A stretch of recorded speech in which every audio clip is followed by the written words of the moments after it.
guys, welcome back to my channel. So I am back with an update video for you guys. For those of you that have been following me, you'll know that I came down with alopecia back late last year. And I posted a few videos on my alopecia story as well as how I treated my alopecia. And I thought that it's been 9 months since it first started, and I know a lot of you have messaged me and had a lot of questions for me about how I managed it all and how I've managed to get my hair to grow back and the emotional side of it, the diet, everything. So I thought I would record an update video for you so you guys can find out exactly what I did and how things are going now. Before we get started, if you're into the makeup look for this, I do have a tutorial that I posted, which is my makeup look from my bachelorette party. So I will link that down below for you guys if you want to check it out. And also before we get started, don't forget to subscribe to my channel. And if you like this video, give it a thumbs up. If you guys have any questions at all, or if you just want to talk to me about what you're going through, please don't hesitate to reach out to me. Snapchat's a great place to do it, as well as just commenting on this video down below would be great as well. All right, let's get into it. So the first thing that I'm going to talk about is what is going on with my hair now. It is growing back, yay. I'm so happy about that. I first felt little tiny hairs all over my head back in January. My hair started falling out in August of 2016. That's when I first noticed it starting to fall out. In January of 2017 is when I could feel very tiny hairs growing in. And now those tiny hairs, I'll just crouch down. I don't know if you guys can see, but they are a couple of inches long, maybe two inches long, and they're all over my head. Yeah, they're just like in clumps, which I am not complaining about. I am so happy about this. I also have a lot of little baby hairs at the front over here that are kind of growing in all over the place. And I can feel it all the way back here. Just there's clumps everywhere that are growing back in. And in addition to that, I can feel even more tinier hairs that are growing in. That started about a month ago. I can feel them like when I like it, especially like after I wash my hair, I can feel them. They're sticking out a little bit more. And those are all over my head. So that's really exciting. So I can't wait until all of that grows in as well. I don't have all of my hair back just yet. I still do have a few clumps. So this patch right over here is completely bare still. I don't have any hairs in here. And as well as, if you guys see my other video, you'll know that I have an empty spot back here. I don't know if you guys can even see that, but there's like a bare patch right over here that's pretty big. And then I think over here on this side, there's a little one. I will say this though, the bald patch that I had over here is slowly starting to fill in. I can see little hairs, just they're very sparse. They're filling in that patch right over there. And then the hair around it is growing as well. So I am really extremely optimistic that the other patches are going to fill in over time. I think it's just a matter of trying to stick as close as possible to the diet that I can, managing my stress levels, and continuing to take the supplements. So now for the things that I did, if you haven't seen my other videos, I found the Autoimmune Paleo diet. I found a book called Autoimmune Paleo Approach by Dr. Sarah Ballantyne, which I will link down below for you as well. And I downloaded it. I have the Kindle app on my phone, so I just put it on my phone and I would just read it, and implemented the diet probably in, I would say, mid-October, and followed it closely for 2 months. So I would say I was about 95 to 100% strict AIP for 2 months. I was in San Diego at the time. I came back home to Toronto in mid-December, and I saw my doctor then, who said that yes, you do have alopecia, and I was going to see a dermatologist. We were trying to make an appointment to see a dermatologist. Found out that dermatologists in Ontario are no longer taking alopecia patients because they believe that there's nothing that they can really do for them. So I had a conversation with some of my cousins who, it just opened up this whole discussion about autoimmune disorders and what runs in our family. And one of my cousins had mentioned that she was going to see a naturopath. And I immediately was like, oh, maybe I should be doing the same thing. So I found a naturopath in San Diego who I love. She's great, and made an appointment to see her. So for the past few months, I've been working with her what she's done for me, she's been able to tailor the autoimmune paleo diet to something that's a little bit more manageable for me. A little background on my eating habits. I have never really been very healthy when it comes to food.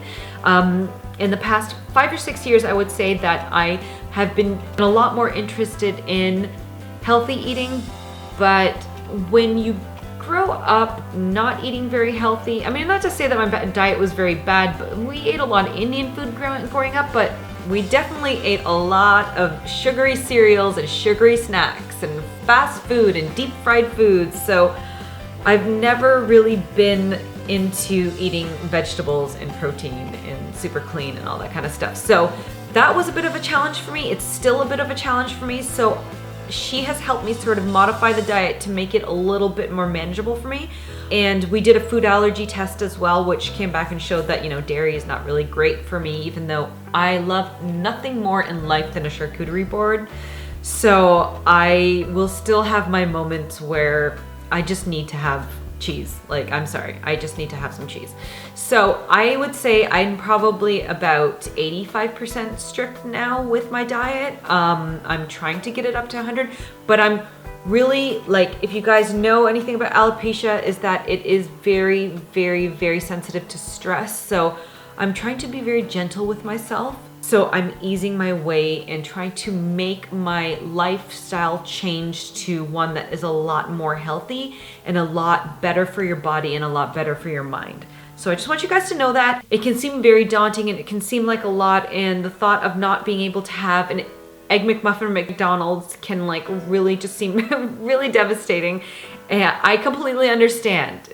Nobody is perfect out there, and if it is hard for you, just ease your way slowly into it. I promise you that it does get easier over time.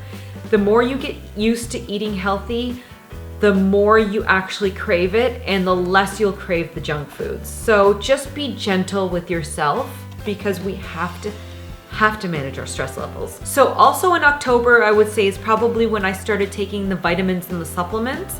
I would say that every week I would have a freak out and go to Whole Foods and talk to the lady there and be like, tell me what I need to take. I will take anything. So I think like every week I started taking something new, to the point where now I'm taking probably anywhere up to like 10 supplements.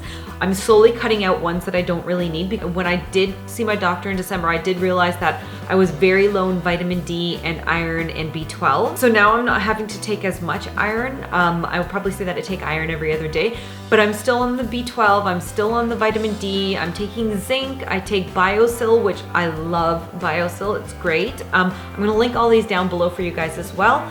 And I'm taking a few other supplements that are more for stress and anxiety and mood, which I will link down below for you as well. One Indian superhero supplement is, I don't even know if I'm gonna say this properly, is Ashwagandha,